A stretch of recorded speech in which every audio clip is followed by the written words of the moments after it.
because when I was a little guy, about 13 years old, that's when Lester Flatt gave me my job. And walking into the Grand Ole Opry with him at 13 years old was like walking into the Vatican with the Pope. Everything was big. Instant acceptance into the family of country music. And so I got to know all those old master architects, the ones that were left from those days, but I still get to play with my buddies Chris Stapleton and all the contemporary guys, but I love being that guy in the middle that knows both sides of it. But I got to meet an old fellow one time down in Florida. And we pulled up in our bus at a bluegrass festival back in 1973 in Leicester, Virginia. This old fella had gray hair, and he was smoking a cigarette. And he had on a Seminole Indian jacket, Bermuda shorts, and sandals, and carrying a briefcase in a pasture. But there was something about him. I could not take my eyes off of him. He was cool. He was magic. And Lester finally spoke up and said, if any of you know Lester, he said, "Look there's Mr. Irvin T. Rouse." I said, "Who is Irvin T. Rouse?" He said, "Well, he's from Craven County, North Carolina, and he wrote the song called The Orange Blossom Special." All right. So I had to meet Mr. Irvin Rouse. I got my camera, jumped out of the bus, took his picture, shook his hand, and tried to talk to him. But I found out pretty quick that he wasn't home in his mind anymore. But you could tell that greatness had really been there. Royalty, royalty. So he lived up in the Everglades in Florida. And Irvin, in his great days, played the fiddle. He had a brother named Gordon who played the guitar. And they used to travel all up and down the eastern seaboard here in a Ford car and probably played in this town with their hats on the corner, playing for nickels and dimes and quarters, fiddle and guitar songs. So there was a fellow named Randy Knowles at the Miami newspaper who took interest in Irvin Rouse toward the end of his life and wanted to get to the bottom of that song because there was a discrepancy on who really wrote the Orange Blossom Special. So Randy Knowles wrote this book called Orange Blossom Boys. And he went up into the Everglades, hunted for Irvin, found him at a bar called the Gator Hook. And, and Irvin was a hard-drinking, hard-riding kind of fellow. But he did the last interview of his life.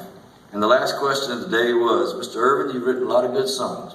Now, which one are you best remembered for?" And Irvin said, "Well, how about that little fiddle piece I made up one time called The Special?"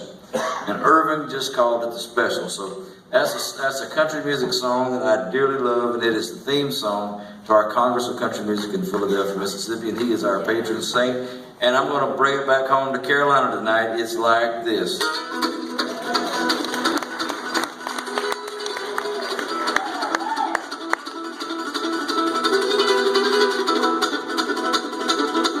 Well, look out, they're coming down that railroad track.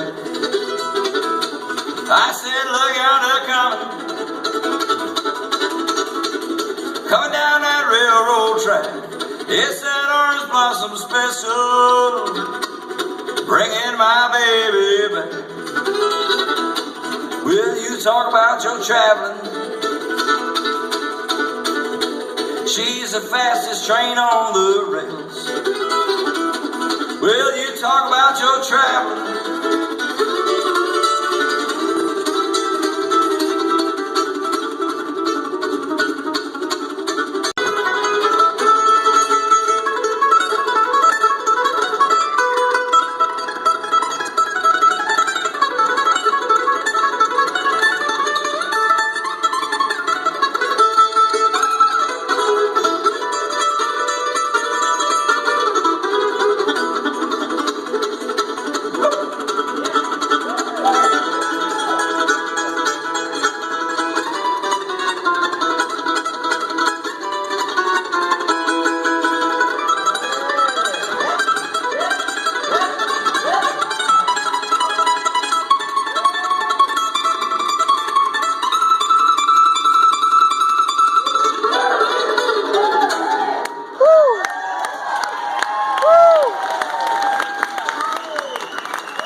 Florida. Here's the way Mr. Irvin's singing on his record. Irvin said, "When I'm going down to Florida, get some sand in my shoes." That's right. Then California, get some sand in my shoes. Ride that Orange Blossom Special, blues these New York blues.